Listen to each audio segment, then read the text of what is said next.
बिहारी श्री हरदास प्यारे भक्तों सभी को राधे राधे। और आज विजय एकादशी है। विजय एकादशी की आपको बहुत बहुत शुभकामनाएं। आज मैंने भी व्रत रखा है।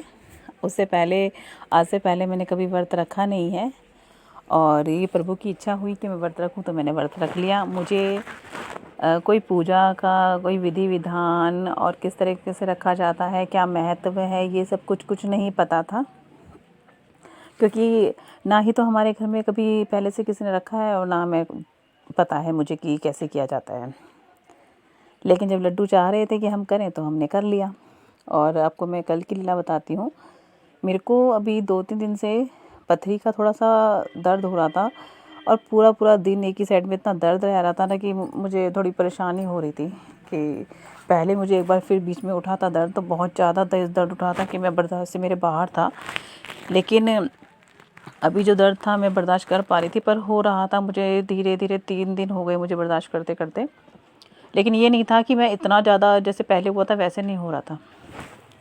तो कल क्या होता है, कल भी ऐसे ही दर्द था। तो कल मैंने आरती वगैरह सब करके बाबू को खाना वाना खिला के और ख़ुद भी खा लिया वहीं बैठ के। और जब वो आराम कर रहे थे तो मैं भी उनके साथ उन्हीं के रूम में आराम करने लगी। आराम करके मैं जब उठी तो मैंने बाबू को पानी पिलाया और अपने लड्डू गोपाल को बोला कि बाबू मुझे एकादशी का व्रत करना है, ठीक है। और मुझे नहीं पता कि किस तरीके से होता है, क्या नहीं। आप मुझे इतना सामर्थ्य देना कि मैं कर सकूं, और बाकी जो भी चीज़ें होती हैं मुझे बता देना कि कैसे कैसे करा जाता है। चलो, इधर यहाँ पे मेरे से लड्डू गोपाल की मेरी ये बात हो गई और मैं उठ गई। उस टाइम भी मेरे को पेट में दर्द, मतलब साइड में दर्द था। तो मैंने उनको बोला कि ये दर्द हो रहा है, मुझे इसे ठीक कर दो। और फिर मेरे हस्बैंड ने कहा कि परेशान हो रही है, मैं दवाई वगैरह दिलवा करके ले आता हूँ, डॉक्टर के पास चलते हैं। मैंने मना कर दिया उनसे। मैंने कहा नहीं, मुझे नहीं जाना। तो कहने लगे, बस यूँ कह के चले गए मुझसे कि ठीक है, तू लड्डू गोपाल जी को बोल दियो कि तेरा दर्द ठीक कर देंगे। मैंने कहा हाँ ठीक है। वो चले गए।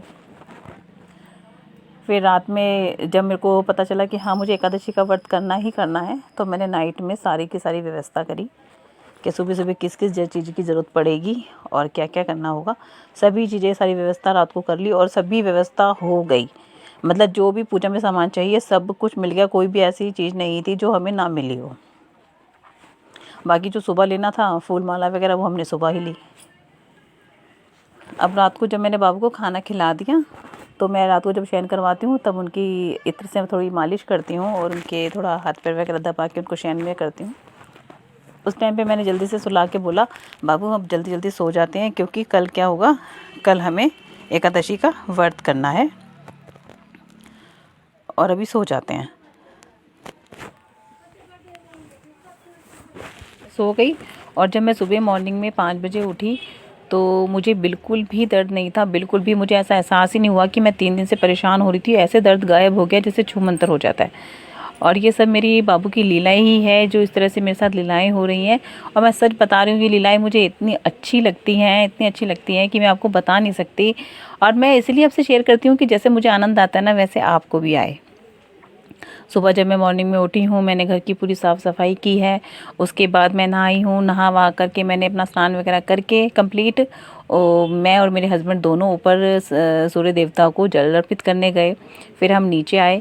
नीचे आने के बाद हमने दोनों लड्डू गोपाल का अभिषेक किया सभी चीज़ों से, क्योंकि आज उनके लिए एक स्पेशल डे था। तो हमने उनके लिए अच्छे से उनका अभिषेक करने के बाद श्रृंगार आरती करी है। आरती करने के बाद मैंने चौकी वगैरह सब लगा ली थी। मैंने फिर एकादशी की कथा सुनी। कथा सुनने के बाद, आरती वगैरह सब कुछ करने के बाद जब हम बैठे थे, तब मुझे अचानक से पता चलता है कि आज मैंने तो व्रत किया ही किया है, साथ में मेरे हस्बैंड ने भी व्रत रखा है। मुझे सुन के बहुत बहुत बहुत खुशी हुई। उन्होंने बोला कि हाँ मेरा भी व्रत है। मैंने कहा है, आपने भी रखा है? कह रहे हाँ मैंने भी व्रत रखा है। तो देखिए लड्डू गोपाल की कितनी कृपा होती है। आज पहली बार मैंने व्रत रखा है और उन्होंने भी मेरे साथ मिल करके, कहते हैं ना कि जब एक जना व्रत करता है तो उसका फल मिलता तो है, ज़रूर मिलता है, लेकिन जब वो 2 गुना मिलता है ना, तो उसकी बात ही कुछ और होती है। आगे देखते हैं कि हमारे जीवन में लड्डू गोपाल जी और क्या क्या करते हैं, अपनी कृपा कैसे बनाए रखते हैं। लेकिन मैं आपसे यही कहना चाहूँगी प्यारे भक्तों, जैसी कृपा ठाकुर जी की हमारे ऊपर बरस रही है, राधा रानी की हमारे ऊपर बरस रही है, वैसी कृपा उनकी आप लोगों पे भी बरसे। श्री कुंज बिहारी, श्री हरदास, राधे राधे।